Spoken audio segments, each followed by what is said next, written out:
All right. I think we're live. This is my fault, everybody. I apologize, but anybody who's stuck around waiting for 10 minutes, hope you guys are doing well. Let me switch over my mic. Hopefully that sounds better. Rawhide.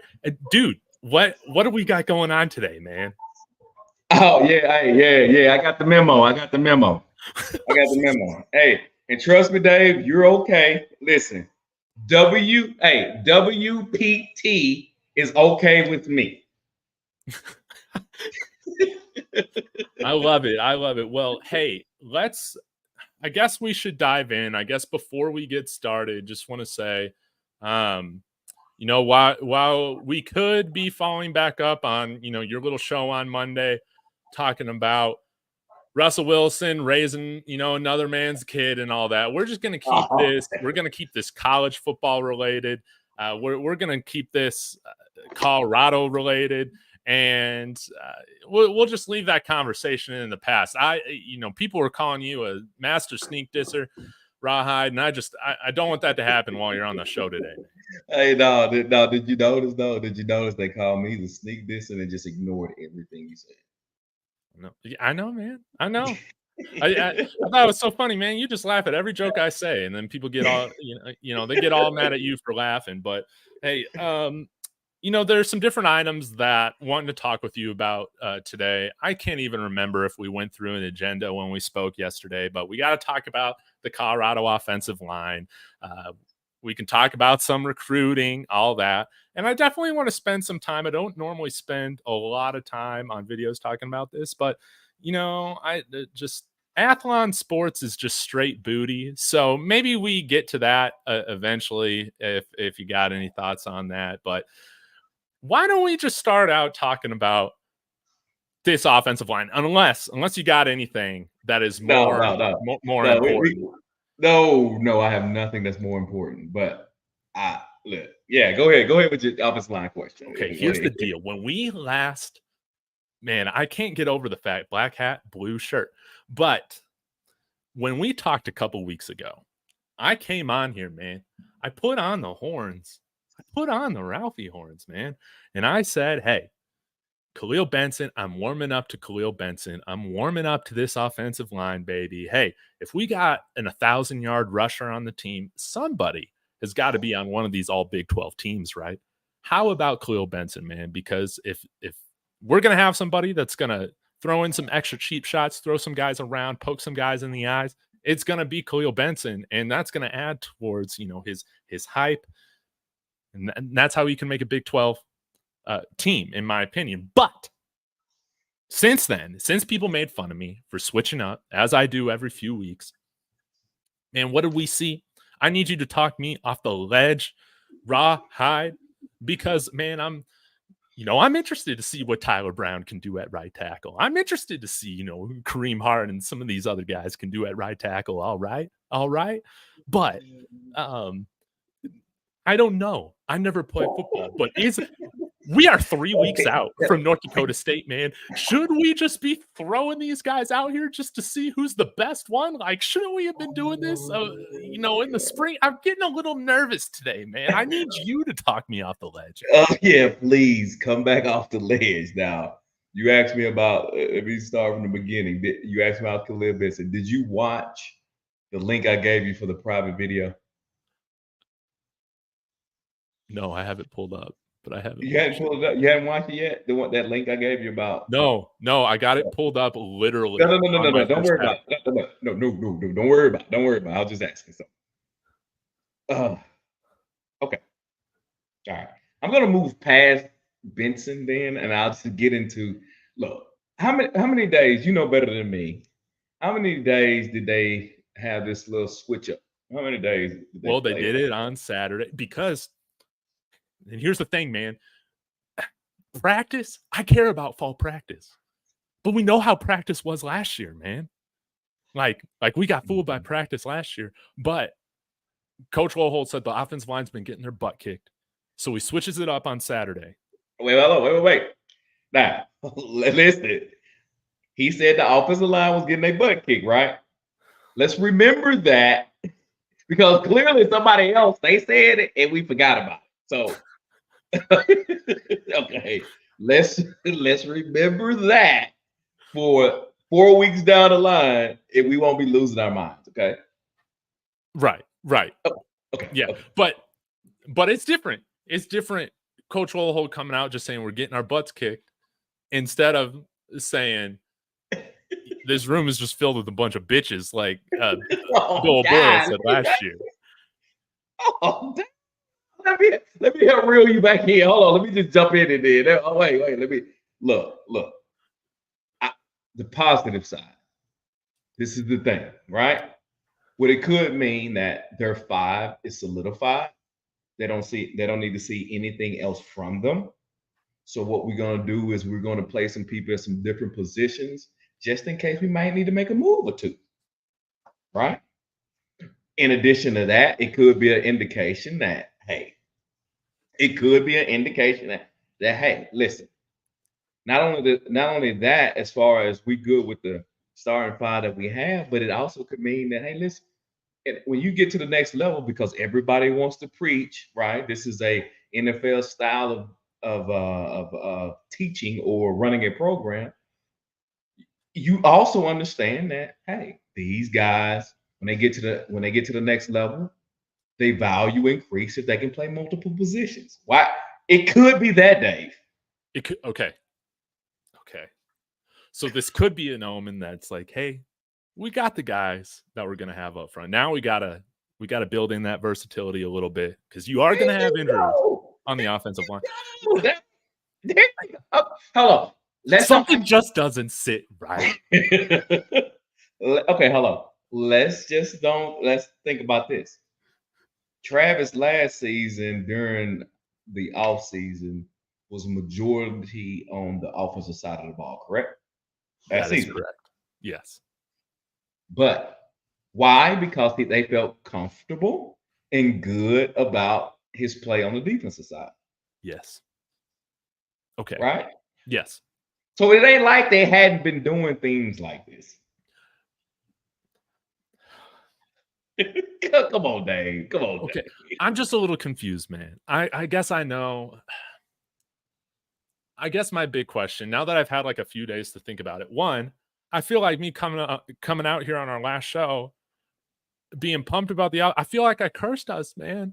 I hope that's not true, because now I just feel a little nervous. Maybe that's just the moon and all the me being a Sagittarius, all that sort of stuff is just telling me to panic a little bit, but I shouldn't be panicking. But why did it take till 3 weeks for North Dakota State for us to start putting Tyler Brown out there at right tackle if we knew we had an issue? Oh, dang, pop. Okay, hold on. I agree with. Okay, I do agree with that. Now I have asked some questions about this move, but I'm still going to stick to, because the success that I have for Colorado. One second. Just bear with me. I thought I had a sneeze, but the success that I have, in my honest opinion, for the Buffalo is the fact that the things, I don't believe they're going to do the things that I had issues with last season, right? So I'm giving them some benefit of the doubt here, right? So Okay. when I see what you're asking and I get why you are concerned, I'm looking at it like, you can't sell me on new coaches, they're doing things better, and me not also believe that they're doing it because that's what's in the best interest of the team. Not necessarily there's a problem. Okay. So do you feel, I mean, I haven't watched the practice video today or yesterday. So y'all in the comments, let me know if, things are kind of back. Because, I mean, I guess I still feel like, hey, if you're asking me to predict the starting offensive line, I'm just going to go with who was playing in spring game. Continuity, man. Like, I don't want to, I feel like that has a lot to do with the offensive line play. Again, we saw the lack of continuity last year. It could probably help, again, having all the same starters from the spring carry over, but I understand how that can eliminate competition. That's not healthy at all. But do you feel like, I mean, we've seen multiple days of Tyler Brown getting reps out there. Have you seen how he's looked? What are your thoughts on if he's the missing piece? Could Benson be a better left or right guard than a right tackle? Well, I've always thought he should play guard anyway. Yeah. As a matter of fact, I think they put Benson at guard because Benson's good once he get his hands on you. I think put Benson at guard and put Kareem Harden at right tackle. Even if you wanted to maybe, you know what I'm saying, like some say flip Seaton off of the left tackle. I don't think they're going to do that. There's a lot of prestige that comes with the left tackle position. And you didn't put my man on undisputed, even though we don't know if that show's going to last with the jury chain guy, and he flung his jury and the you know what I'm saying, in the big emblem, and not think he's going to play left tackles. Guards don't wear that. That's the left tackle chain. Okay, let's get some straight. That is not a guard chain. That is a left tackle's chain. Yes. And if you all don't understand what I mean by that, you can simply go to ESPN, look up players, and see their salaries. Yeah. I guess I'm, again, I'm 6'2", 175 pounds.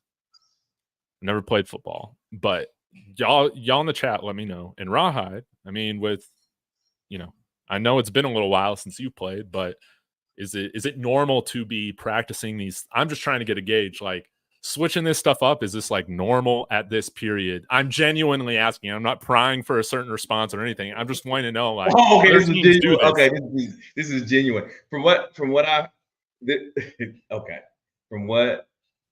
I know and what has been told to me is the fact that you don't generally do that with your starters. Okay. Yeah. All right. Yeah. Well, if Tyler Brown is going to be, if he allows us to get the best 5 guys, I mean, I don't care who it is, man. I just want to see better offensive line play. TK is saying here, 6'3", 305, 310-pound tackle. Good luck. Excuse me. I guess that's more Benson size. But isn't Tyler Brown like 310, 350? No, I guess he's closer to 320 now. So, yeah. But Brian Johnson saying, Dave, the offensive line coach is much better than the high school coach they had last year, and that is what's just. That's why I just need to calm myself. I don't honestly, bro. I'm not even. I don't want to see. I hate to do this, but we're talking about the offensive line, right? And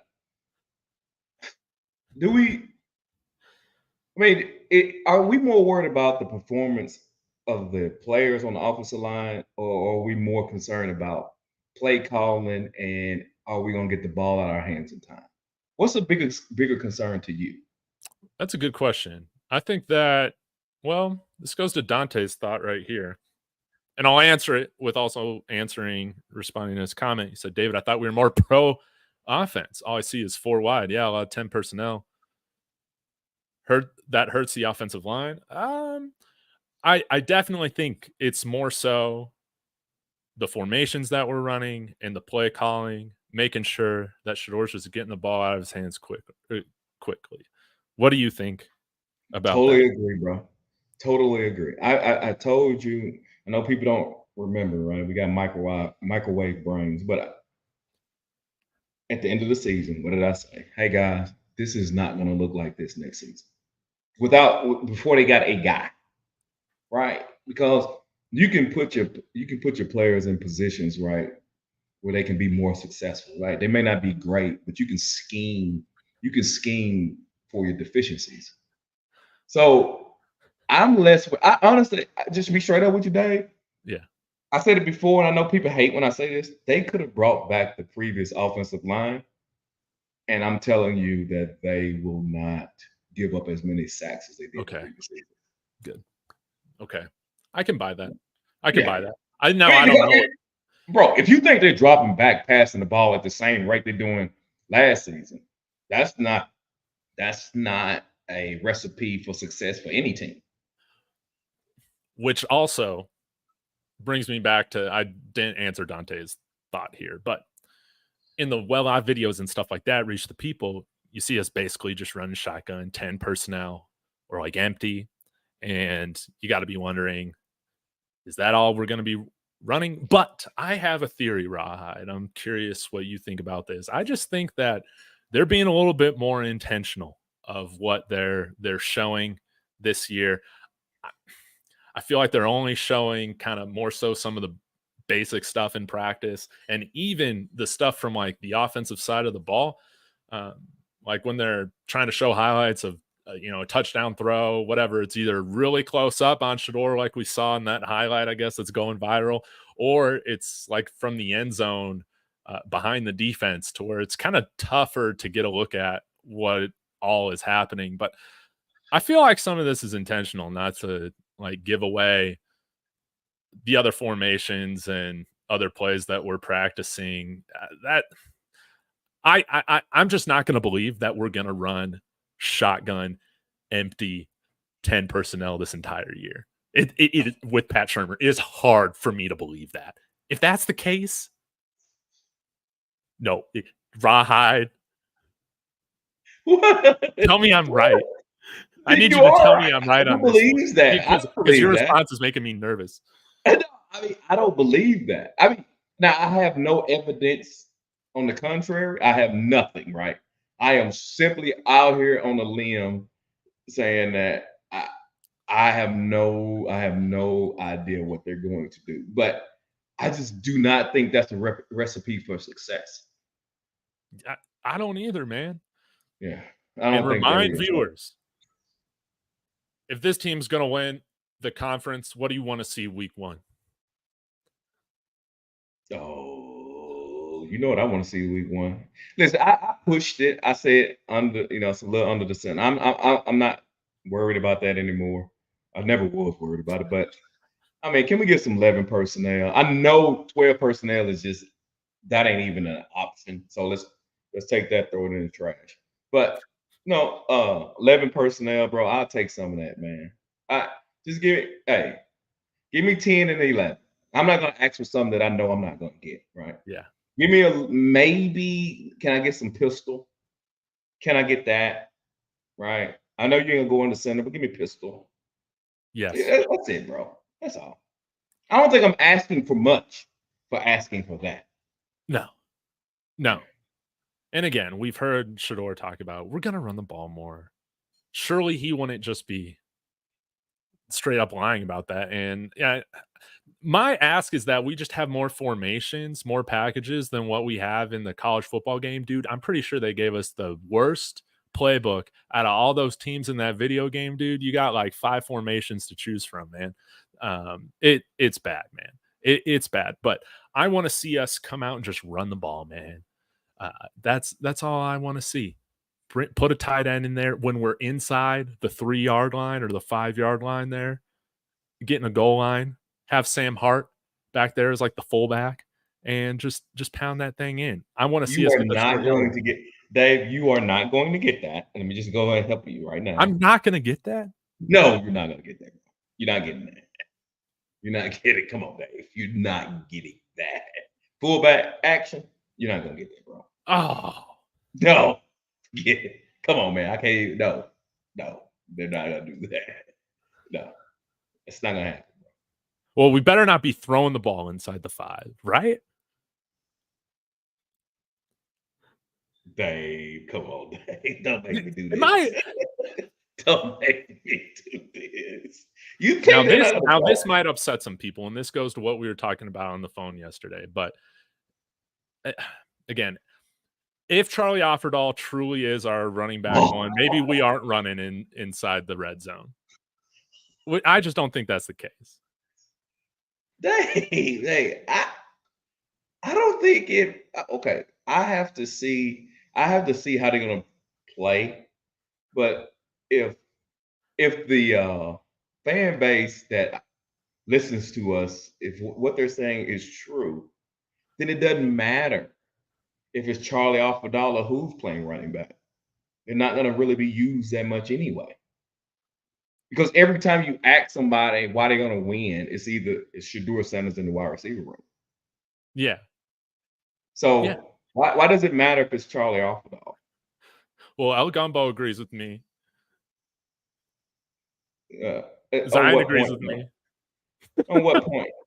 Well, it's just I think you got more confidence in your running game, dude. If we know that, Michael Welch, these guys that are huge, man, these guys that we brought in, Dallin Hayden, from Ohio State. What, he's like 215?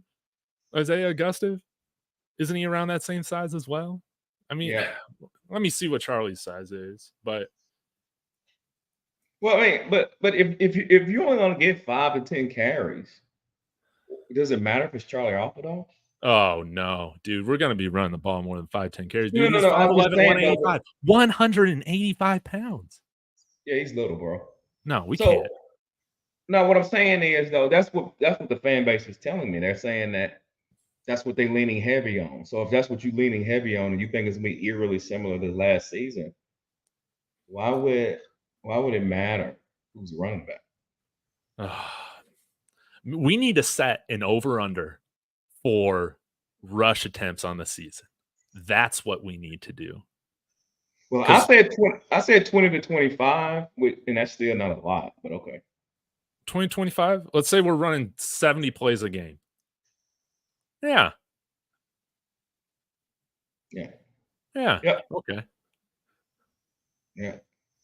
It's like a third. Well, I guess that is about 25%. Or no. Let me do the 30%. Something like that. I can't do math. Yeah, that's what I'm going with, bro. If they can do that, I'm good. I'm good with it. I think that's a step in the right direction. I mean, let's don't act like they got one of the better quarterbacks in the country. So I mean, you're gonna lean on his arm, but my thing is though you also need to make the game easier for him. Yes. So if you're gonna do that, you know what I'm saying, you do need to be a little more complimentary. You know what I'm saying, you need to be a little more balanced. But indications tells me that they like not to be balanced, right? They like to put the hand. I mean, he said it a million times, right? Trust in Shador, but I think in order to be successful at this level, they need to be a little more balanced. So I don't know what they're gonna do, bro. It's a guess, bro. It's a crapshoot, to be honest with you. I don't know. That's why I don't necessarily have a hard stance on anything. I'm like, North Dakota State is gonna tell me everything. North Dakota State is gonna tell me how they're gonna play. Nebraska game is gonna tell me how good they are. Then what's the Colorado State game telling you? Oh, they're gonna beat the shit out. They're gonna beat the mess out of Colorado State. Yeah. I ain't worried about the Colorado State game. No, they're gonna beat Colorado State, bro. Yeah, no. Yeah. And everything else falls under that. Yes. Yeah, everything else falls under that. Because styles make fights. And I know we get hung up on this Nebraska game a lot, but the only reason why I talk about it is because it's early. That's gonna give you an indication of how the season is going to be. Right. And it also is an indication of what type of team you are. If you I put it this way. They beat Nebraska last year. But if you watched that game, you saw that Colorado was a less physical team. Yes. Right. I think they had 7 sacks that game, something of that sort, right? They couldn't stop the run, right? They were just, the dude was out there trying to bully Travis, and you saw who was trying to take it to who. It's just the fact that they quarterback couldn't catch a snap. So those are the indications that I look for when I'm watching a team. The end result is less important as far as the grand scheme of how you view the season going to be. Mm-hmm. What's the most important deal is how they play the game. Yes. Minimal penalties. There you go, bro. Somewhat of a balance. That's all I want to say, man. Yeah. Whoop the guy. Hey, whoop the guy that's in front of you. Whoop him. That's why I want to see Khalil Benson on the field. I don't care what position he's playing, but I feel like he helps set the tone, man, for that team, for our team. I feel like he does, and I feel like the defensive players are going to hate him on the field, man. And we need somebody to kind of take the attention off of too. That's what we need. Yeah. You know how I feel, Dave. Why you doing this? Why you doing this? I want some eye poking. Okay, but let's go back to this non-conference schedule stuff. I think we did miss an opportunity last year in retrospect. Maybe it would have made a difference. I like to think it could have if we just focused on the run a little bit more during our games, our non-conference games. By the time that we got into conference, we would have been a little bit better, a little bit more comfortable with it. I think it's a wasted opportunity this year, especially because I feel like we have an easier non-conference schedule with North Dakota State, and then having CSU again on the roster or on the schedule. If we're not making that a point of emphasis throughout those games, because I think that's going to help you, especially as we get later on in the season where people are hurt and all that. Hopefully Shador hasn't taken nearly as many hits as he had at the point last year at the last few games of the season. But yeah, to win those games, man, you at the end of the season with the schedule we got to be able to run the ball. Like, it would be fantastic if we could have a 5-minute drive to run out the clock like Utah did against us to end the season. I would love to have the ability for that, but you're not going to get there. You're not going to be able to ice Oklahoma State at the end of the season if you're not making that a point of emphasis from the start on, right? Right. 100%. Hey, like you said, that's why that North Dakota State game is so important to me. People hung up on how much they're gonna win by, and I know I'm being redundant in saying this. I don't care how many points they beat North Dakota State by. I have a problem with beating North Dakota State by 60 points and with a 90-10 ratio. I got a problem with that. Yeah. That tells me, they got some problems. You know what I'm saying? So yeah, you need to be, North Dakota State, Colorado State, man. It shouldn't even be that difficult of a game. Hand the ball off. Honestly, if you're gonna sit there and try to help a position group out, that should be 2 games that your running backs run up the rushing yardage. Yes. Right? If Khalil Benson is who we say he is, then people don't put their hand in the dirt no more, right? Fire off the dude that's in front of you, put him on his back. Tyler Brown, do the same. Those 2 teams, that's what you should be. The offensive line should be absolutely dominating those people. Defensive line should be getting back there and bringing the quarterback to the ground. That's what you should be seeing. The points don't matter. What matters is though, when I watched the game, I'm like, okay, they were just outmatched. Yes. But at the end of the game, I'm like, bro, they was really kind of. I'm like, what are they doing? But you also got to practice like that too. But I can't speak to that. I'm not in any practice. Yeah, we just hear what they've been saying, which I feel like is stuff you want to be hearing. Of course, you know how it feels different, and again, that helps me feel optimistic that this season's going to be much better than what we saw last season. But yeah, all that to say, maybe it's just the mood that I'm in. I've just been a little bit anxious about what's going on up front. Having a couple days, having a day off yesterday to think about it. I'm like, well, I'm not sure how I feel about that. But hey, if we can block for 4 yards a carry, like I'm not even asking for 5 yards, 6 yards in college football, man. I just want 4 yards, man. I just want 4 yards a carry. Is that too much to ask for? Hold on, no. You shouldn't ask for 4 yards a carry. This is what you should be asking for, in my opinion. You should have asked for, if you gain 4 yards on first down, hand it off again to get 4 more on second down. Stick to it. Yes. That's what you should be asking for. Yes. And I think that Pat Shurmur, at least one of my criticisms of him when he was the offensive coordinator with the Broncos a few years ago, is that, man, I knew how he was going to call it. Run, pass. Pass, run, pass. And that was really about the only 2 combinations that you saw on the drives, really. And I think sometimes his play calling can be a little bit predictable, but the way that I'm trying to look at Pat Shurmur is with a fresh lens away from some of his time in the NFL, because I do think that this is when you're talking about the level that he's coaching at and then the talent on the team, I think that this is the most talent that he's had to work with. And if he can, get Case Keenum to fleece the Broncos on a massive contract in a contract year, surely he can do wonders with the players we got on this offense. You're right. That dang on Denver, bro. They like getting fleeced at the quarterback position. Oh, yeah. Well, now it's different, man. Now we got Big Dick's Knicks.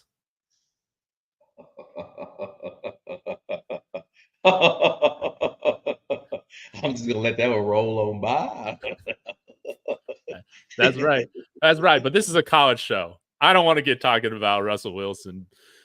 Oh yeah. Don't do that because I got something I need to say about them Pittsburgh Steelers, bro. But anyway, that's cool. Oh man, yeah. Can't wait for week 2. Can't wait for week 2 when we'll see if Russ makes the roster. We need to have an over under on that. But this is a question that I want to ask you, Raw. El Gumbo saying right here, the problem is 10 to 20 carries were spread out to multiple backs. If you're Coach Flea, how are you working this running back rotation, this running back room right now? I don't care. What you think they're going to do. I want to know the players and how you would structure this running back room and rotation. Actually, I believe in what Coach Flea believes in. I believe in the bell cow, especially if you're going to get as few carries as what they give. So I'm a firm believer in one back and he get relief.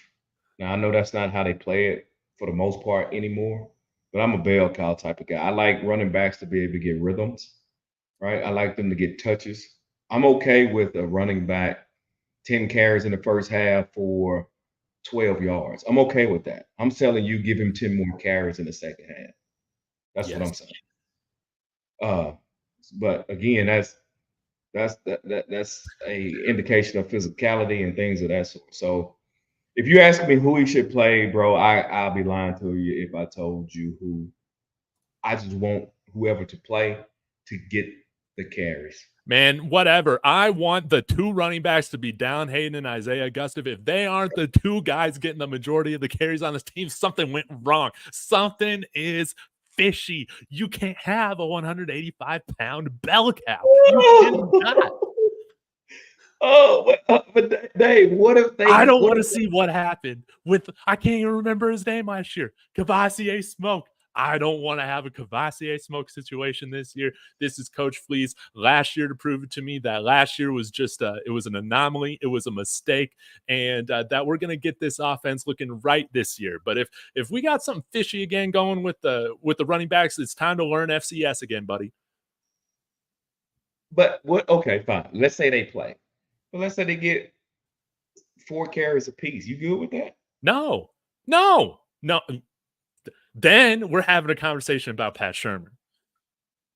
If we're running 8 times, we're running 8 times a game. No, and I still will get on Flea because again, am I half joking about this? Yes, but I think there is some truth to this, man. If you complain loud enough, you'll get your guys the ball, man. You said he ain't fighting enough. Yeah. So your problem with Flea is he's not fighting enough to get his guys on some This play. is based off of no information. This is just my. Well, you ain't the only person that ever told me that, though. But you're not the only person that ever said that to me. You are not the only person. Some other people have told me what you're saying. I don't know if I necessarily agree with it, but what you're saying. I have heard that. I've had long conversations about that point that you're making. I want to get one of our running backs 10 to 15 carries, and then the other one like 10 to 12. I think that's probably realistic. Would I like to have more? Yes.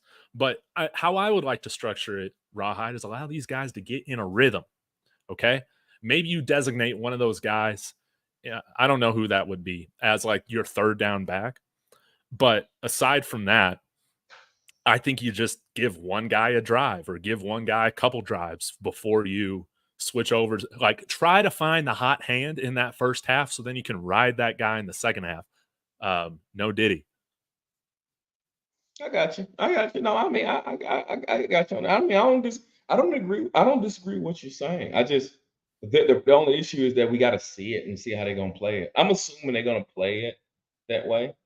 As far as getting guys carries, they can't possibly do what they did again last year. So I agree with that, but I don't have anything to base that on. That's just how you're supposed to do it. Yeah. And maybe Keck's saying it, top back gets 20. Maybe if you're finding that hot hand for the second half, you do have a larger skew between the running back one and I guess the guy who's then spelling him. Yeah. I actually agree with Keck. I agree with Keck on that. I am a 20 carry minimum type of guy for a starting back. That's what I believe. I'm big on 20 carries for one back minimum. Yeah. Now, Brian's saying the starting linebacker can't be Trevor Woods. Well, I got some great news for you, Brian. At least what I've seen in the Well-Out videos is that our starting linebackers on the first team defense, they might have rotated a little bit, but I've seen a lot of Trevor Woods and Levante Bentley. They're running with the first team. No Jalen Wester, no Johnny Chaney, no Nakai Hill-Green. What are your thoughts on the linebackers right now? Dave, I didn't even know that was still a topic of discussion. I think Trevor Woods starting is obvious. Is it not? He's Brian Urlacher. Who puts Brian Urlacher on the bench? Damn. Who does that? Yeah, you're right about that. Would you? That's like saying you put Ray Lewis on the bench. You put what? Who does that? 220-pound Trevor Woods now. Yeah, he'll be starting. Yeah, he'll start. I didn't even really thought about that. I thought that was a done deal, to be honest with you. Yeah. I guess right now those are going to be the guys. And I feel like a lot of the visuals that CU's put out, they've had a lot of Trevor Woods shots, that they're putting out to promote this or with the schedule or tickets on sale, shot at Trevor Woods. I just don't think you're doing that if he's not starting on the defense. You imagine that, but who knows who ends up playing next to him. I just hope we can stop the run. Hopefully that added 15 pounds or so will go to help Trevor Woods in that category. Has there been anything else like throughout the videos that you've seen of practice? Any guys that have stuck out to you or that, I don't know, that you just want to talk about? Any topics you want to talk about? I keep telling y'all about Taj McCoy. I keep telling y'all. Y'all ain't listening to me. Because I know you ain't listening because I don't hear y'all talk about him enough. Yeah, I'm not listening to you. Yeah. Hey, bro. Taj McCoy is going to be that guy. Tell us more. What have you seen? I'm just saying that. Hey. And I think, didn't old boy just talk about him? About he's one of the best instinctive pass rushers on the team? Isn't that what they said about him? That's what you said. You said he's got that bend. Yeah. And what's the name? Agree with me. The defensive tackles coach, bro. I mean, not defensive tackle, but defensive ends coach or outside linebacker coach, Dancing. So, bro, y'all better open your eyes up for Taj McCoy. Just do me that favor. Yes. Just do that. Okay. I know old man brought this up on your stream the other day, Rawhide, and I'm glad he brought it up again right here because I think it's something interesting to talk about. But old man, I got some questions for you, man. Okay, like I said before, David, if North Dakota State's team is filled with a bunch of Charlies and Trevor Woods, then CU will lose.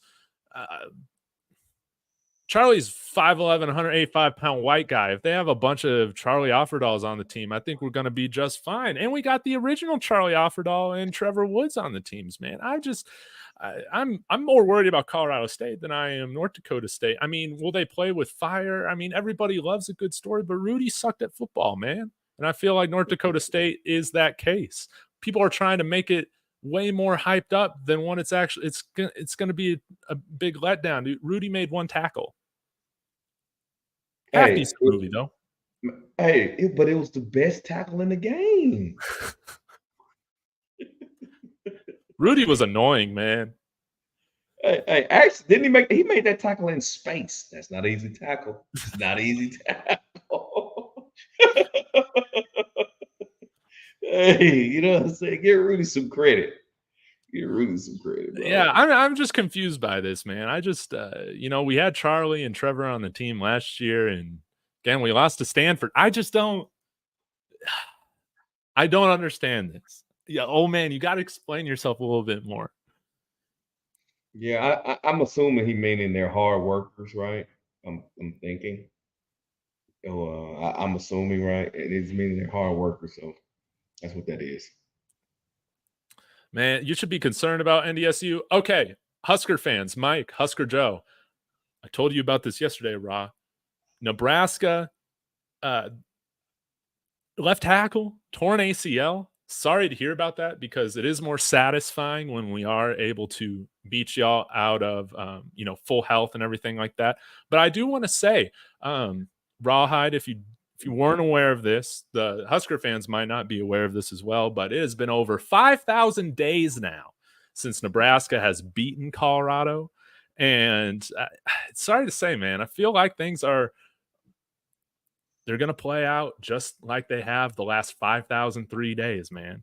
But I am curious what your options are looking like on a serious note for left tackle now, who you guys got behind that starting left tackle that's not out. That sucks to deal with a position of that importance that quickly before the season starts. So you asking him? Yeah, but I don't know, man. But you think they're going to beat Nebraska too, right? Colorado? Yeah. No. You don't think so? Nope. I don't think that. I don't think so. No, I don't believe that. I think you said something earlier. What were we talking about? The 5,000. Not the new Colorado fans in that 5,000 point. They say that none of that matters because that's in the past. So you can't really. That really holds no weight.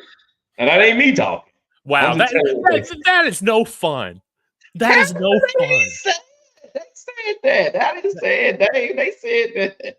They said you can't talk about the past. I'm here to talk about the future. We're here. Who was that? Was that Mark McGuire? That was Mark McGuire right in front at Congress. Yeah, I'm not here to talk about the past. I mean, we're not here to talk about 2022 or 2023. You got a point with that, but I will say, man, like, I don't know. You can have all the depth in the world, but if you're running Patrick Mahomes out there in his first college game ever of importance, we'll just see how it all turns out, man. I love that name, Patrick Mahomes, man. Now I give you credit, right? You've been going through the tough and hard times, and Nebraska is truly you all's rival. So I get it, right? I understand why saying you feel the way you do, and as you should. I think saying again, we've talked to this game to exhaustion, but I think it's a bad match. Matchup make fights. I think it's a bad matchup, right? I think it will expose some of the weaknesses that I think we talk about, but we don't say. Like when we talk about, I hope the defensive line is. I hope that No, I'm expecting that the offensive line to be better. Basically, what we're saying is we're thinking that we're saying that we know they were a soft team. Yeah. That's what we're saying. I mean, that's what that means. I mean, when you just cut, get to the bottom of it. So what they need to do is, I just feel like that's a terrible matchup. But I will say this. If they pull that game out, and you heard me say it before, if by chance they win that game, they may win the conference. Because I don't think Nebraska is that different from Utah, Oklahoma State, or Kansas. I think they're a little bit different than Kansas, but Utah's and Oklahoma State's, Kansas State, I think that's the same team, right? For the most part, how they play the game. It's all about matchups, bro. Yes. I think Lawrence asked how much their stadium seats or how many. I think it's over 100,000. Y'all Nebraska fans can let me know in the comments, but old man clarified himself right here. He said, and this is true. I mean, if you're just looking at the guys they have out there, this is true, but you're saying because Trevor Woods and Charlie are starters over the Louis, I just cannot believe. I can believe it with Trevor Woods. I can, but it's just hard for me to see Charlie being that guy. I can't believe. I refuse to believe that the guys that we brought in from Ohio State and Arkansas and Michael Welsh, all these guys that are just jacked, they're not going to get more run on the offense. I just like the 10 personnel, they're only showing that in the well out videos. I refuse to believe that Charlie Offerdahl is going to end the season as the RB1 on the team. I'm sorry, Charlie. I'm sorry. It's just how I see it. If you don't mind, let me ask you, how do you think they're going to play? Right. So just, saying the type of tempo, what kind of tempo you think they're going to play with next season? I kind of hope they don't play with very high tempo. I know that might be kind of weird, the fact that we play at over a mile high above sea level, but I would like us to emphasize the ball control and time of possession more. So I'd like us to huddle, especially now where Pat Shurmur, just like in the NFL, can just radio in that play call to Shador's helmet. Like, that's how I would like to see them operating truly more like a pro style offense, where he's huddling, he's given 2 plays in the huddle, he can check into or kill the first play depending on the look that he's getting. Granted, you could do all that, and we saw Shador do a little bit of that last year, but I would like to see a higher emphasis put on, instead of run, let's just wear these guys out, more of an emphasis on, let's make sure Shador's getting us into the best play possible. That's what I would like, because I feel like Shador's brain, that's his best asset, in my opinion. I think the brain, the way he can process all of that, if you just give him just a little bit of time and protection, he can sling it. He's got great arm talent, but I think his brain is what's going to put him over the top, and hopefully we'll see him reach a new level of performance. But what do you think about that? Do you think that's going to happen? What would you do if you were Pat Shurmur? Yeah, I think you're right. I think that's how they're gonna play. But I don't think a lot of people understands what that means, right? So if you're telling me they're gonna play with a slower tempo, and you're telling me that they're going to run the ball, you're also telling me they're shortening the game. So it's going to be a lot of numbers, or a lot of expectations from a numbers standpoint, that ain't going to be hit. Yes. While I could see Shador breaking all the records that he set last year, it's not something that, like, I don't know if this offense is going to put up 40 points a game. Like, I just don't know if we'll be going that fast. My hope is that we do slow things down a little bit, because whether we like it or not, in my opinion, I feel like our biggest question marks on the roster are still the offensive line, the defensive line, and the linebacker position. So if you can give those guys rest, especially on defense, that's going to be very helpful. I just think we saw a lot of the negatives that can come from trying to go fast when you got a bad defense. And while we do see the defense being much better, they're only going to be better if you're helping them, Totally agree. Quick tempo, bad defense, that don't work. That don't work, bro. No, trust me, I've seen that many a times. Yeah. So that's why I want to see ball control. I remember back, like, growing up, like, watching the Broncos with Mike Shanahan, man, and sometimes they would have freaking 10-minute drives, to open up a half. Now, I'm not saying we do that, but I would love to have something like that, to where we can, we can keep their defense on the field and really tire them out, not through running a bunch of plays very quickly, but just, man, they've been on the field for 8 minutes. Yep. I.e., first 2 drives, Kansas City, Baltimore, AFC Championship game. Punked them. What happened there? And City ate the clock up. 2 drives. Baltimore lost their mind. Wouldn't hand the ball no more. That's what that does, right? When you do that, you think you got that dude on your side of the field, you keeping him off the field, bro. Next thing you know, desperations, and that's the question. See, now we're getting into the weeds of it. So the question is, and I'm not saying I got to stance one way or the other. The question is the coaching staff patient enough to get through that? Man, I sure hope so. He said, I hope so. if truly proving the haters wrong means the most to this program, you will do that. You will do the things necessary to make them eat their crow, right? You're right. He got to show it, bro. He got to show. He got to show the patience. You know what I'm saying? He has to show that. You can't be all over the place with it. So forget the stats, forget it all, forget breaking records. It's hard for me to say forget the Heisman, but I'm gonna say it. Forget the Heisman, just win games. But you'll get that with wins. But you will get that with wins, Dave. It doesn't matter if they win. That's not that important. The stats. I would love one of either Shador or Travis to win the Heisman, man. But yeah, if we're playing more ball control offense, I guess it would. Again, I guess if we go undefeated, it goes to Shador, right? Like it's got to go to the undefeated quarterback. But I don't know. It depends on what Travis does. I think Travis is the most likely guy to win the Heisman if they win enough games.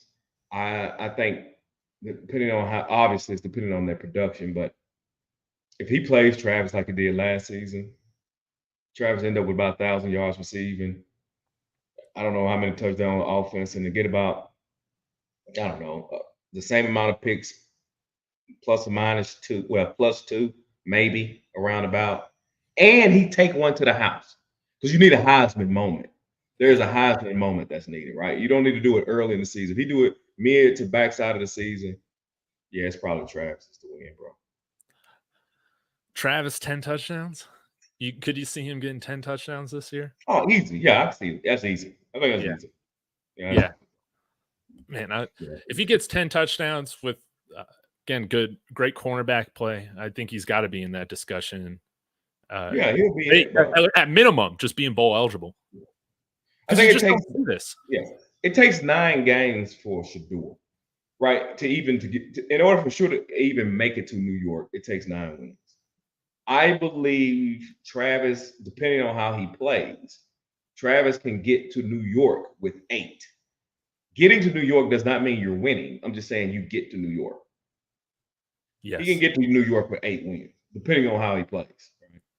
He can get to New York. Shador cannot get to New York on 8 wins. That's just not going to happen. But Travis can. Plus 5,000 odds for Travis Hunter. I feel like that's kind of intriguing. It went down. That must have went down because it was higher than that. Oh, it was? I think it was. I think it was higher than that. I still need to put my bets in on the season. So I'm just going simple. I'll put a bet in on the over on the 5.5 wins. Okay. That's a minimum, a 2-game improvement from last year. You're telling me that can't be done? So I'll put an over on that. And I'll probably put a little bit on Shador and Travis, like $20 win the Heisman. I think that would be fun. No, I'm not out here betting thousands of dollars. I can't. Well, I'm putting 100 cash on Travis to win the Heisman. Let's go. That's the easiest bet. And I need to put some on that North Dakota State line. I just think 8.5 is too small of a spread. But again, I understand why it's that small. Again, last time we were favored, Stanford happened. We kind of got to probably prove it to Vegas that we can kill the will of an inferior opponent rather than allowing them to stay in the game and get confident. And again, if we can do that, which I expect, I think it's going to be a much more happy year for all of us in Buff Nation, man. Mm-hmm. But Rawhide, is it okay if I transition topics? Oh man, hey, I'm a visitor, so this is a serious note, man. Why are these schools looking to punish Michigan and fans such as Lawrence Collins? I saw that Jim Harbaugh's been banned or whatever for 4 years for something for this Connorstown. Signs are meant to be stolen. I do not understand why there are so many fan bases and college football people, pundits, journalists that are so upset at the idea that Michigan would go farther than any of these other programs, giving guys steroids, paying guys under the table for years and years and years to go steal some signs. Signs are meant to be stolen. What are your thoughts on right now and on top of that, with college football? I'm going to bring this in with the focus on putting all these weird articles out there, these hit pieces on CU that we've seen since Prime has been here. The people just got some weird obsession, I think, with the wrong topics and things in sports. What is up with all the negativity, all the hate for a team being successful? If you're dressing up as an assistant coach on a different school sideline so you can get a better look and steal signs, you deserve an award. I agree. I don't disagree with that. I don't disagree with that.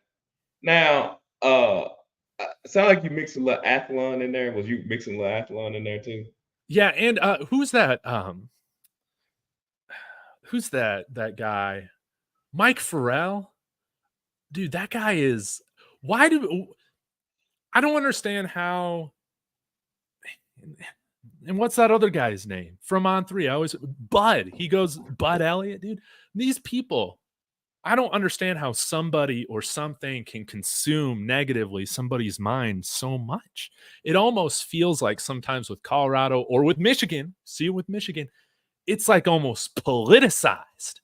The types of articles that we see, written about programs or coaches. It's like, man, we got enough bullshit in our lives going on. Why do people just devote themselves to doing this with and it seems like it doesn't even bother their conscience at all. Fuck these people, man. That's how I feel about it. All right. There's a lot there. As far as the article, let me say that. As far as an article, we talked a little bit. I believe most of the things that was written in the article. Now, I don't believe how they colored it though. Like, you don't. Okay, hold on. I don't know nothing about the $10,000. I don't know, right? But the guys gamble in the locker room, bro. But who cares? Exactly. Yeah, I know. I'm like, bro, that's what happens, bro. I'm like, that ain't no big deal, right? I don't know if Shiloh got into it with Kamani. I don't even know. But I do know people get into it on the when you're on a 6-game losing streak and one of your highest paid players isn't doing anything, that is inevitable that someone's going to get at So I'm like, bro, y'all and the people, they know these things happen. So why is it a big deal? That's the problem. That's the issue I got. I'm like, bro, don't color it to be more than what it is. I'm like, don't do that. Man, we're being covered like I'm trying to think, man, like the Jailblazers or something like that. We've had no arrests on the team since Prime took over. No arrests. I just don't understand it.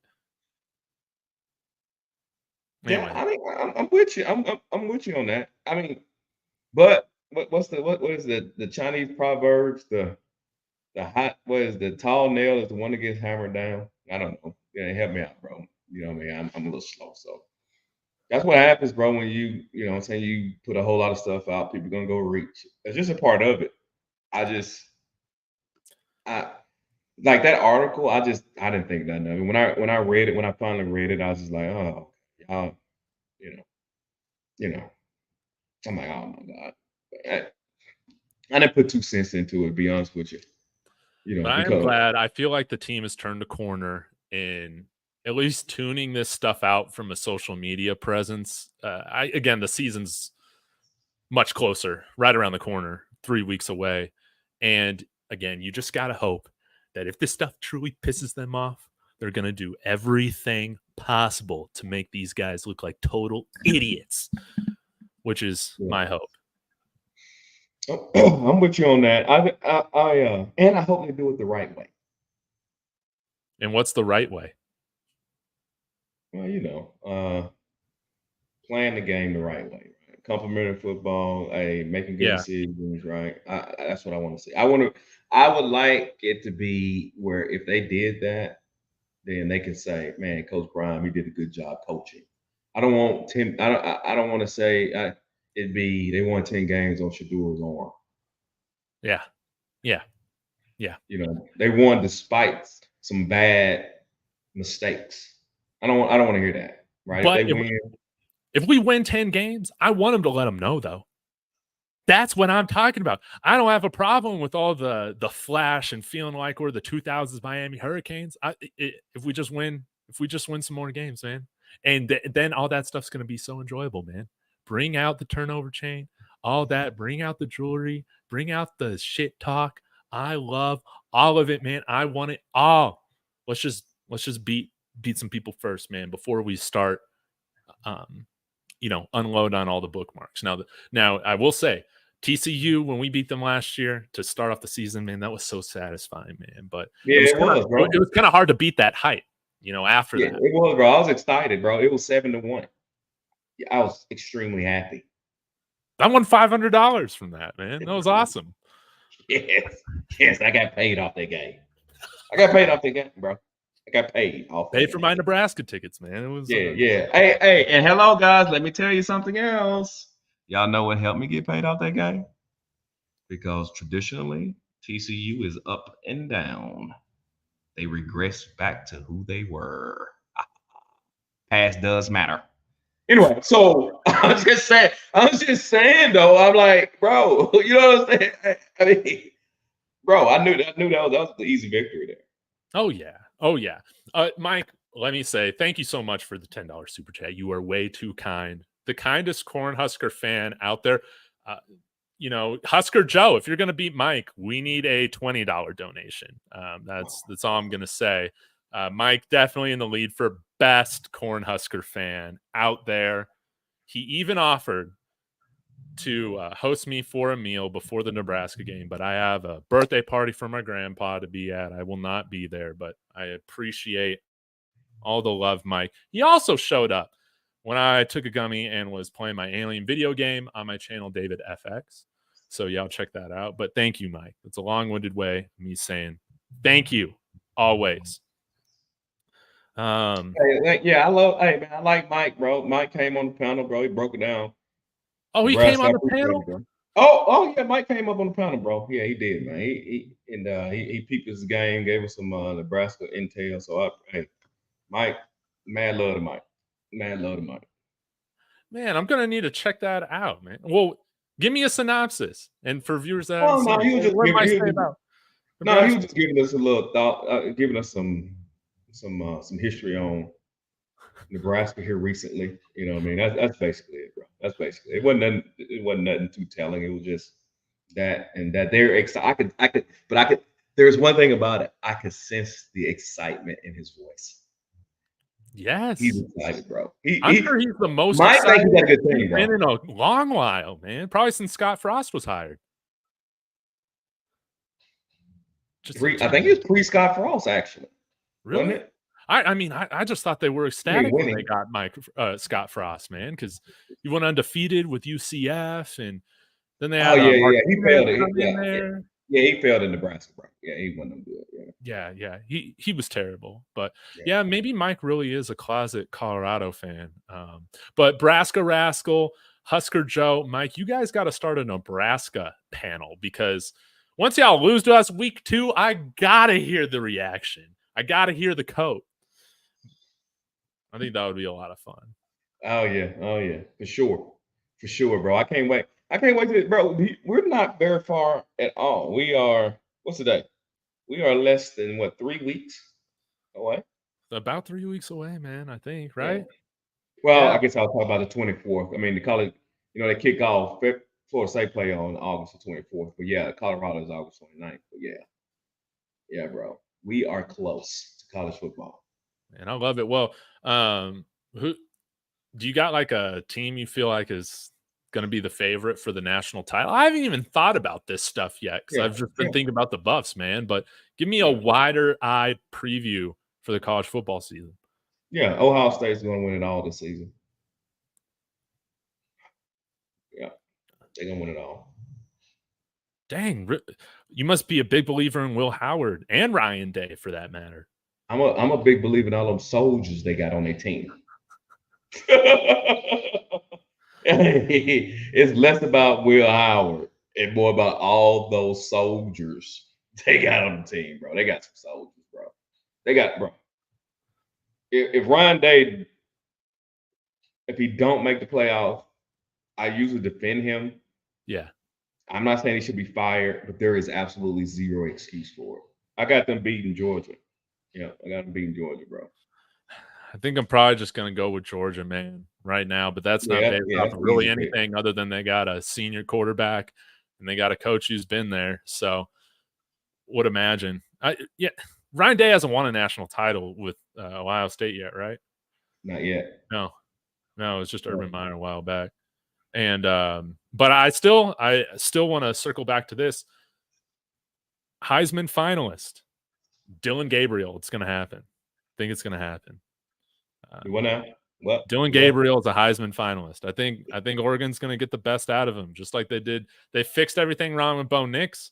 They're going to fix everything wrong with Dylan Gabriel, and then the Nike machine is going to be behind all the promotion, which I think also really helped out Bo Nix last year. So that's I could see him being a finalist. I don't think I got to see Dan Lanning win one of those big games before I start calling Oregon to do it. You know. Thank you, Dave. Yeah. Thank you. That's the thing. Yeah. Can I see Oregon win an important game? Can they win one? They never beat Washington with Dan Lanning yet. Bro. It's ridiculous, bro. I know people love. I just had this conversation the other night. I'm like, bro, they love to talk about Oregon, but man, I think they won the conference about 6 years ago. Utah done won it twice. Washington done won it. And neither team recruits on their level. I mean, they recruit on the level of, saying the big boys. And you can't win the pack, bro. Come on, man. No, bro. It's going to be so weird to see these matchups now in the Big Ten, playing USC, playing Oregon, playing Washington. It's weird that Nebraska, they're going to have fights to pick with these guys now, which I find pretty entertaining. How do you feel like Texas and Oklahoma's entrance into the SEC is going to go this year? Oklahoma's going to have a heck of a time, and Texas is going to be okay. Yeah, Texas will be all right. They're the second or third best team in the SEC. Yeah. Behind Georgia, and you got Ole Miss above them? I mean, if a person want to argue me, they're number 2, I'm not going to push back. But I guess if I was going to rank them in SEC, to go Georgia, Texas, Ole Miss, swap out. Texas, Ole Miss, swap out for 3. I run to probably Alabama at that point, and then let it fall with LSU. It could be LSU. It could be Missouri. It could be whatever you have. I put it if we talk about. I know that's not the conversation, but strength of conferences. Like I think it's at least 5 people that can win a natty out of the conference, and Oklahoma is not one of the 5. Now, Bishop Frank is an Oklahoma guy. I'm not really. I get tired of because I've been talking about. I really never have anything good to say about Oklahoma, so it makes it sound like I really don't like them. It ain't that. It just is what it is, right? It just is what it is, bro. So. Yeah, I wanted to bring this up. Big Bumbo. It's great to see some USC fans coming here and say Oregon buys play. What is this? Or is that still one thing we're doing to dig on other programs we don't like? Man, all these programs buy players, including US. I mean, y'all had a Heisman taken away wrongfully, might add, for 20 years because of this sort of stuff, man. So, but I will say, if there's one team that I do expect to not reach expectations of the fan base, it is USC. I think the Lincoln Riley stock continues to go down the longer he's a head coach in college football. What do you think about USC this year? Yeah, because they're gonna lose the first game of the year, but everybody give them a pass because they're playing SEC LSU. But yeah, he don't care, bro. I saw it last year. That team quit last season. Once they saw they wasn't gonna win the conference or make the playoffs, right? And Caleb didn't have a chance to win the Heisman. They folded, bro. They didn't care. Yeah. I know this term's overused a ton, but I don't think Lincoln Riley's a leader of men, man. I think that dude's a beta male. I think he gets over, man. I have no comment on that, but you can't knock what he's accomplished, though. He's put quarterbacks in the NFL, yes. And he's been in the playoffs like a lot. Well, at least 2 times. Yeah. Yeah. I mean, in the Big 12. Yeah. Yeah. Big 12. It's whatever, Yeah. man. Let's not act like this is the SEC or the Big 10 now. No, it didn't. And he should have beat Georgia that first time, Kirby's first time in the playoffs. But the defense just couldn't, bro. So bad. They couldn't guard a parked car. And I'm like,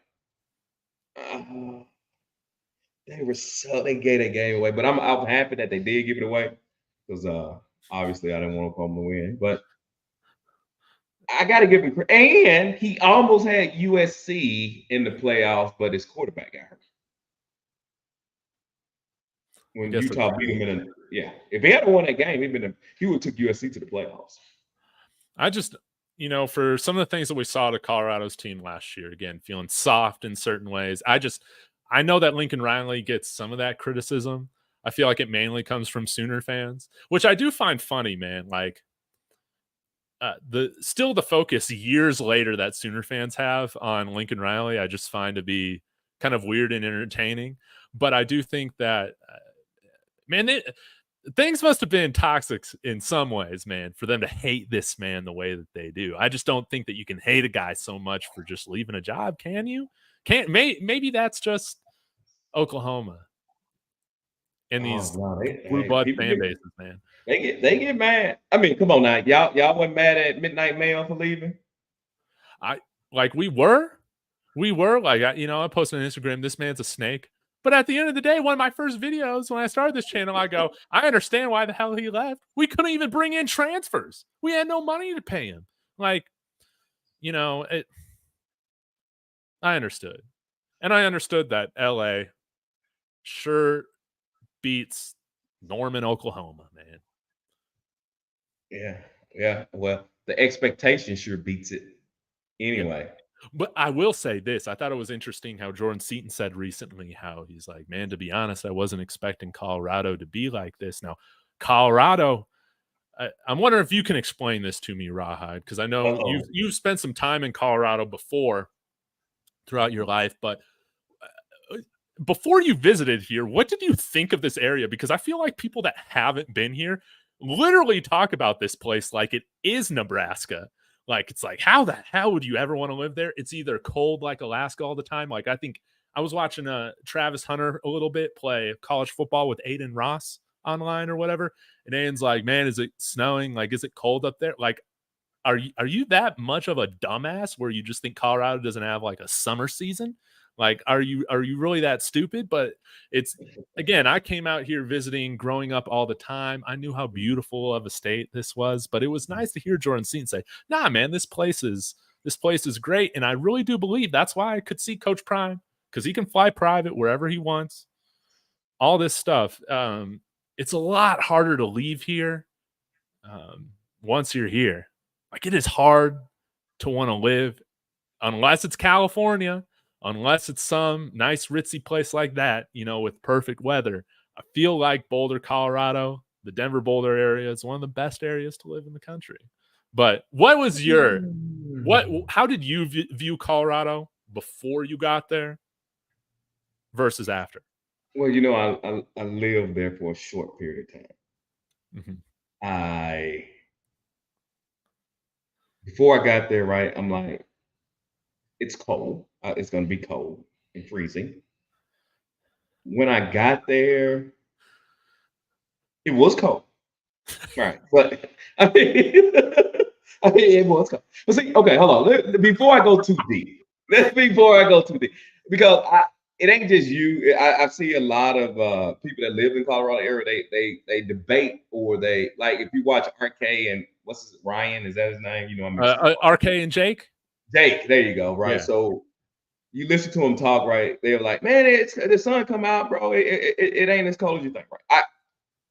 Respectfully, I get that. Okay. Yeah, but it also depends on where your internal body thermometer is and what you classify as cold and what's not. See?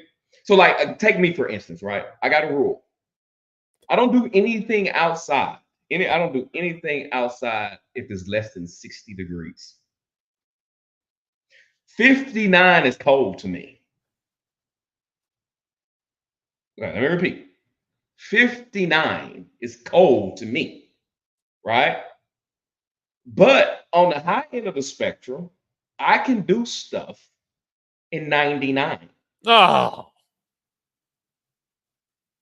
Right? I mean, I can go outside and like if I was going to exercise and I had a choice, okay, I can exercise in 59, I can exercise in 99.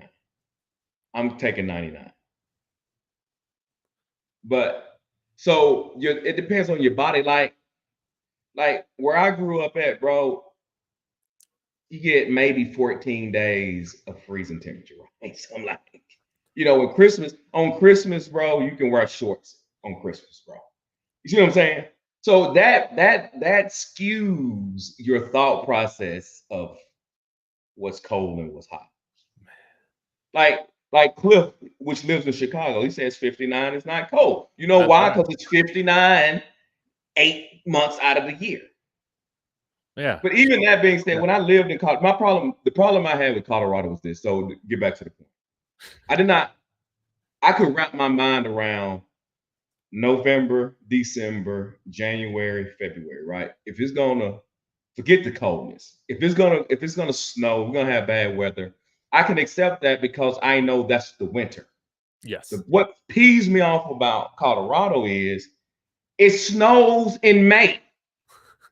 It's January through April for most of the shitty weather. Yeah, bro. And I'm like, see, that's the part that pees me off about Colorado. But it ain't just Colorado, it's anybody, right? I'm like, bro, when February ends, I'm looking for birds, green grass, leaves changing, pollen. I'm looking for that. You see what I'm saying? Yeah. Because that's what I mean. You out the house, you can do things. I just don't get how these people get in these pads, helmets, and go out and play at noon in the middle of the day when it's 100 degrees out, man. Bro, they don't even have two-a-days no more. Think about that. Think about that. They don't even have two-a-days. It's humid. It's swampy. You're getting bit by bugs all the time. I don't understand why some of these places, these college football bases, in the South are just that much more desirable. If you're looking at it from just a purely environmental standpoint, I can understand the money. I just don't worry. Again, nobody dreams of setting up in Tuscaloosa, Alabama, the rest of their life if the Crimson Tide are a part of things. Let me. How many people you heard say, "I'm going to go retire in a cold state" in relation to the opposite?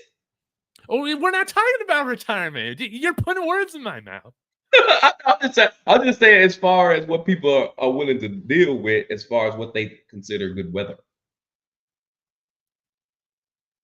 I guess so. Yeah. You don't hear that. All the people from New York move down to Florida. That's what they do. And South Alabama. Yeah. Met plenty of them. Yeah. Man, I don't get it, man. I don't get it. All that to say, Jordan Seaton was right, because once players come out here to do things, man, they're not going to be worried about the dumb weather. It's colder in Michigan and Ohio State than it is out here. I agree to that too. And they don't talk about the weather. When they're recruiting somebody, you never hear that.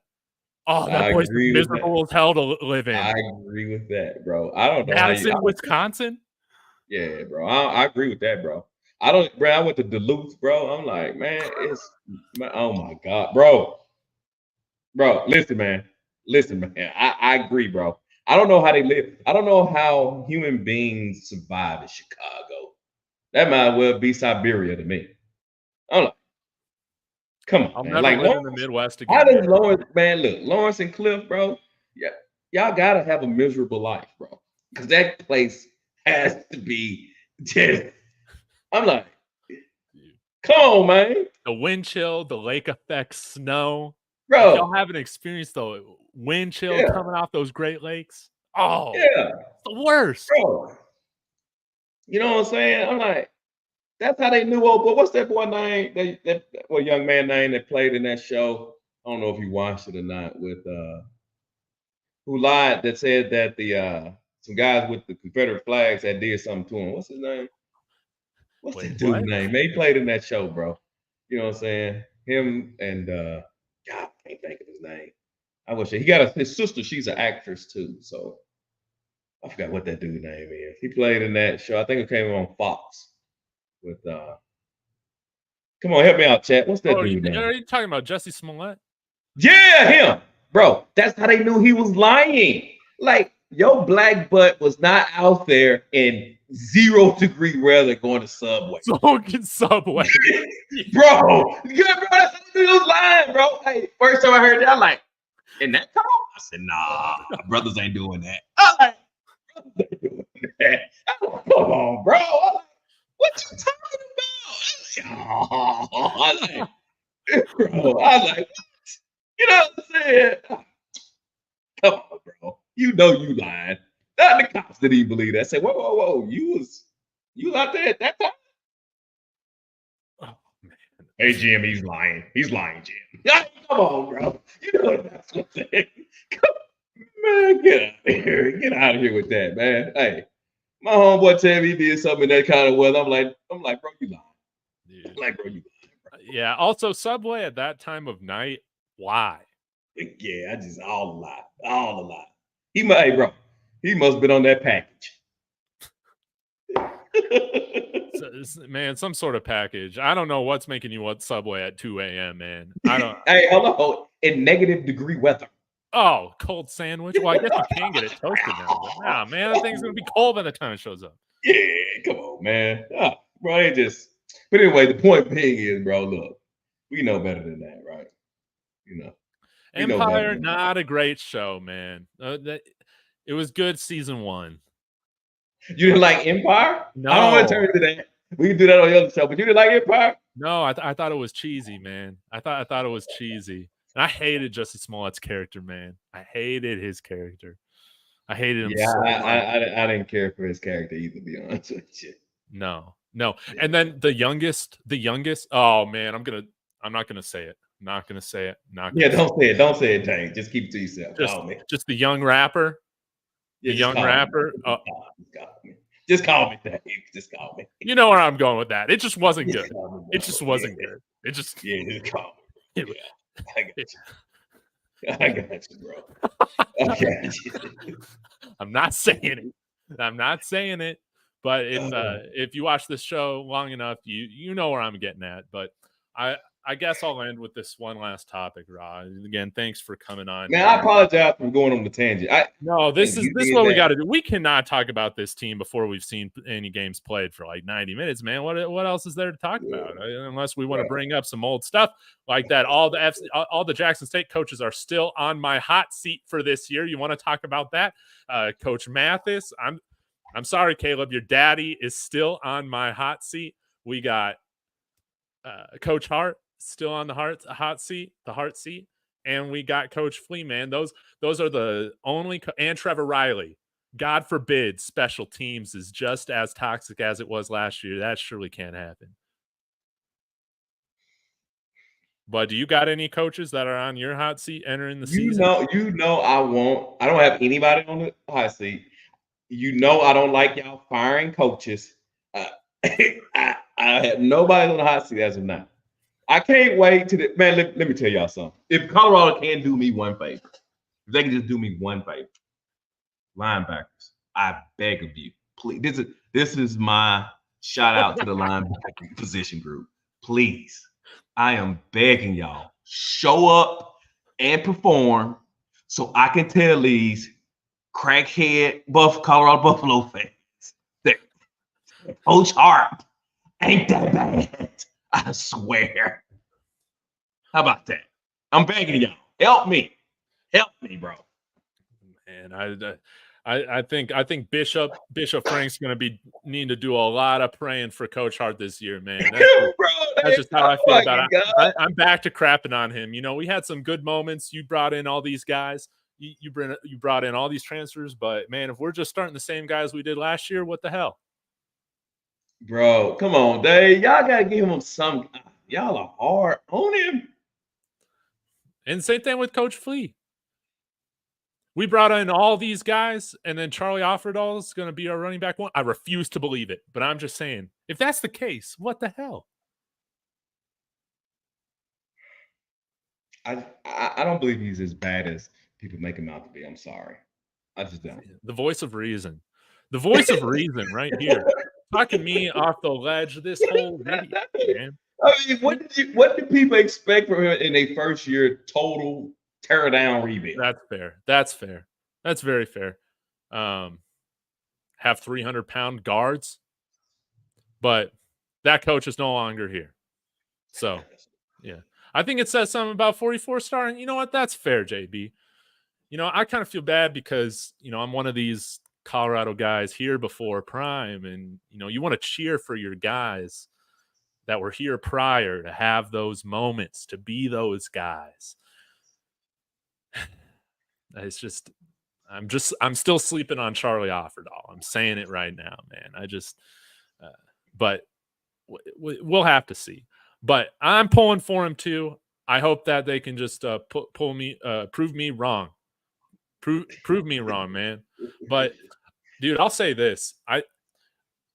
I'm very excited to see how this defensive line performs. I do think our edge room is looking much better. I'm much more excited about that. I think the development has been good. But I am waiting for us to bring in, you know, to get that 5-star defensive lineman coming here, man. With Damian Lewis, Warren Sapp, all those guys. If we're not getting a blue chip guy from high school on the defensive line this year, I'm going to have some questions on why that's not happening. When Warren Sapp looks like a hell of a lot of fun to be coached by. He's going to coach you hard, but it's been cool to see his relationship with like BJ Green and some of the other guys, like on the Well Out video. Like, I'm going to have some questions, but I do think we will get a blue chip guy to come play on this defensive line. I do think we will. Yeah, I mean, that's what everybody's talked about before Warren Sapp got here, man. Can't wait to Warren Sapp get here because people gonna want to play for the gold jacket, Warren Sapp, right? So I agree with you, right? It needs to reflect it from the recruiting standpoint. Yeah. But they did kill it in the transfer portal, and that's what gives me hope. That's what I'm trying to say. They haven't had really a lot of time to get after the high school guys, you know, coming in here late. Both of them came in here late, I think. So, hey, let me ask you a question. Yeah. The Edge group last season, did you think they were that bad?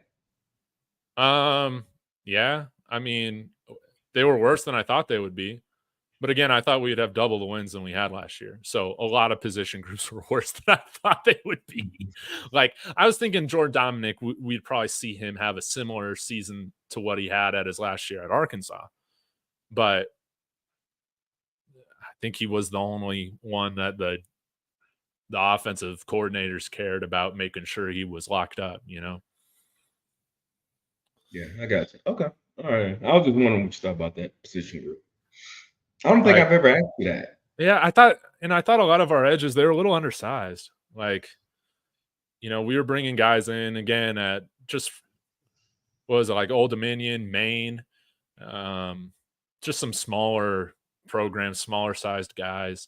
I did think Arden Walker had he improved throughout the year, but I'm trying to think outside of Jordan Dominic made plays. Like, he made impact plays for us. I can't really think of any other edge last year that made impact plays for us. I guess McClendon was decent, yeah, but I mean, Carr Stoutmeyer had just as many tackles as he did. Yeah.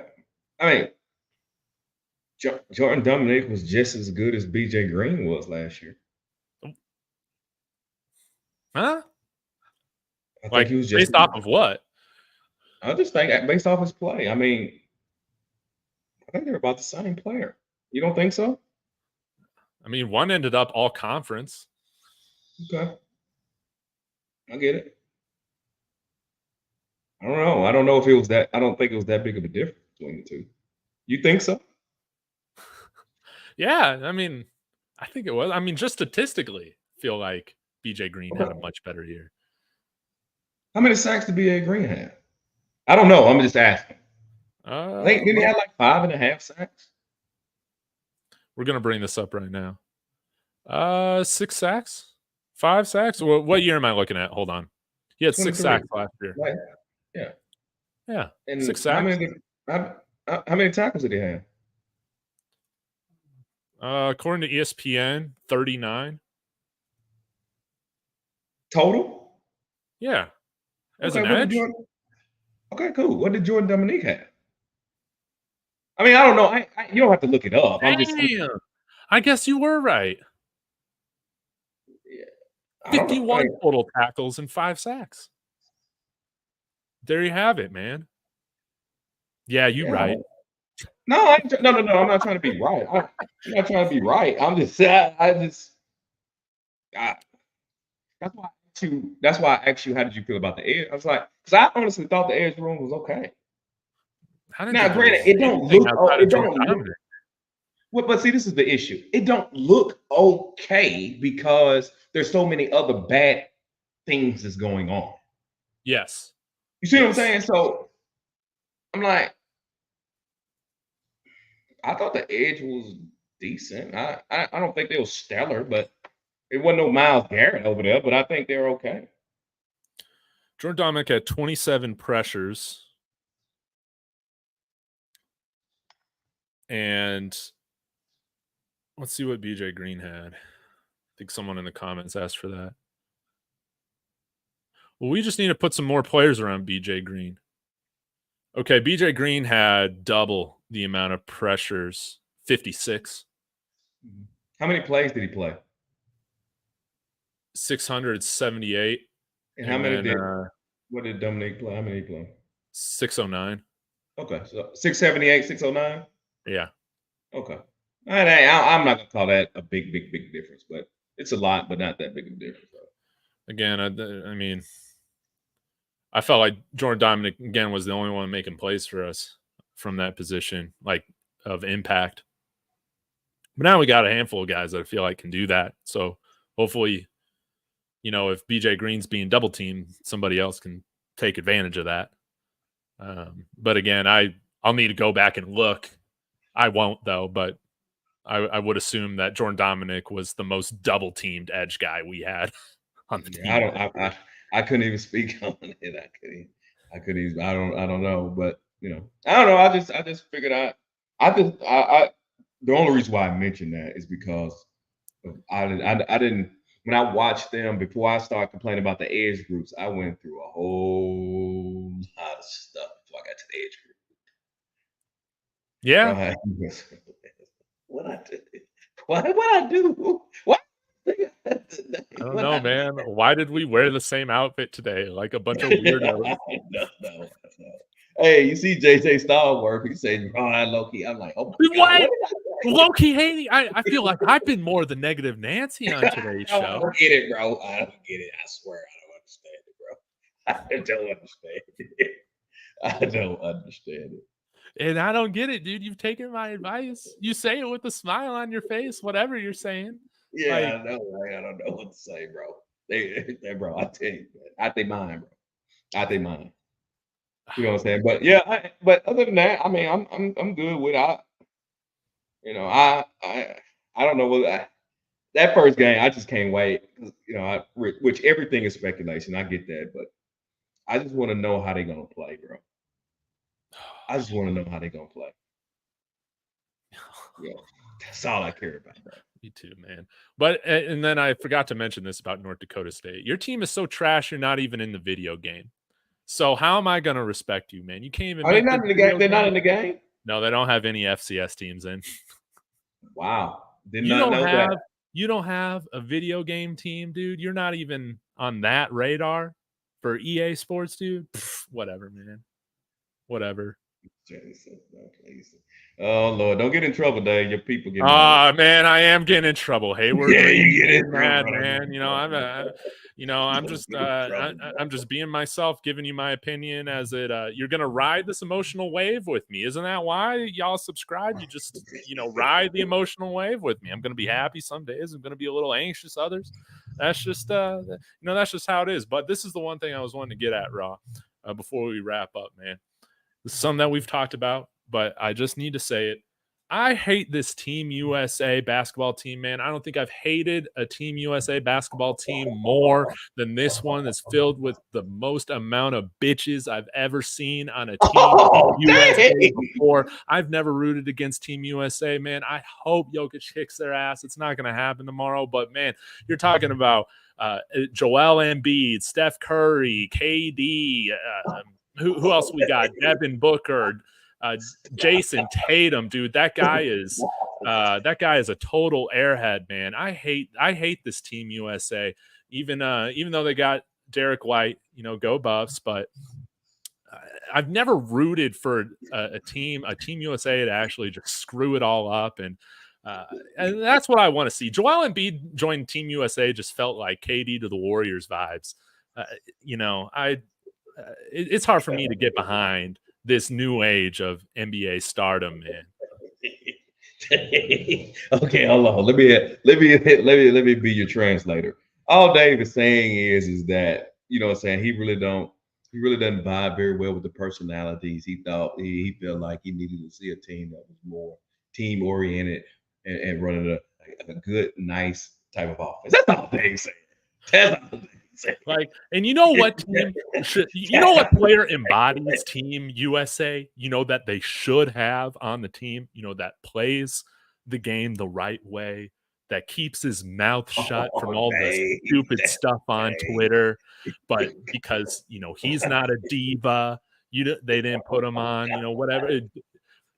They put Jason Tatum on, but not the finals MVP, Jaylen Brown. You're not going to put Jaylen Brown. Now, I do like Anthony Edwards. I like Ant because I feel like he's got a little bit of that old school type of energy to him. But, Ant is the only non-Nike guy on this team. I think it's ridiculous how you got, you got some soft dudes on there, some bad role players, man. When we're talking about an Olympic basketball team, you're not putting Jason Tatum on the Team USA.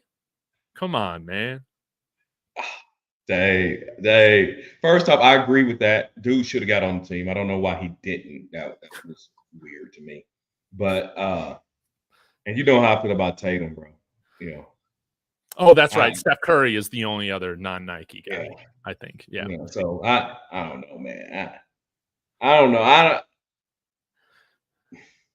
don't know, bro. I don't know what to say about that. It's not like when these guys inevitably win gold, are they like they're going to talk like they were doubted. They were going to talk like they overcame something. And I think that's what pisses me off about them. They're going to act again. It's like the Kansas City Chiefs. Oh, everybody was hating on us all year. They never said that we could do it. What are you talking about? You got LeBron James, KD. You got,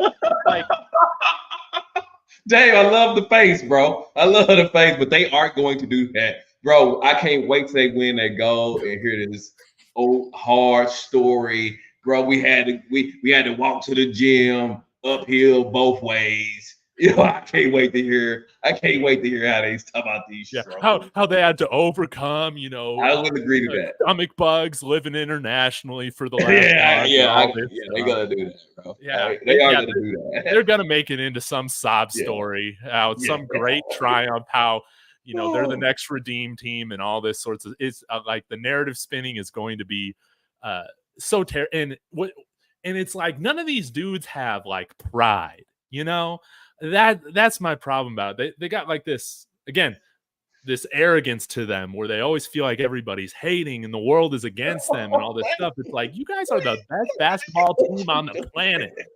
Like, y'all should be taking care of business. But I don't know, man. I'm hoping Jokic can pull off the miracle tomorrow, but I doubt it happens. Hey, listen, I don't necessarily disagree with all your points on that. I think you kind of hardcore on. You dunked on him. I can tell you that. You did do that.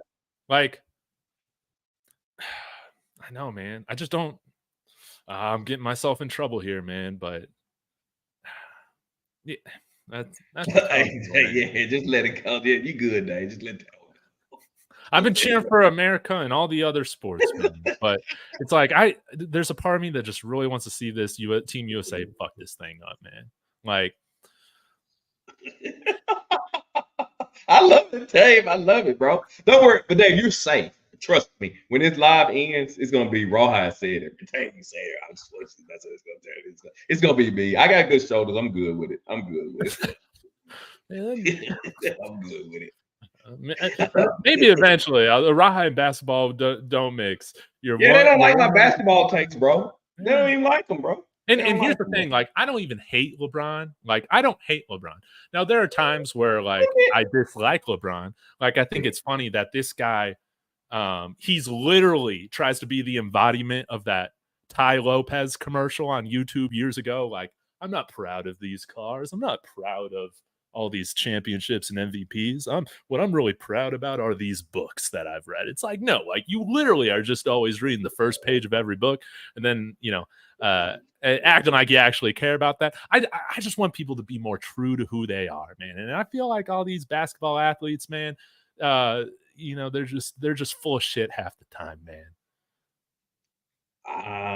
Yeah, they are, most of them. I mean, they are the definition of a walking business. They play 2 or 3 years, they turn out to be good. It's all about business, bro. And I gotta say this too.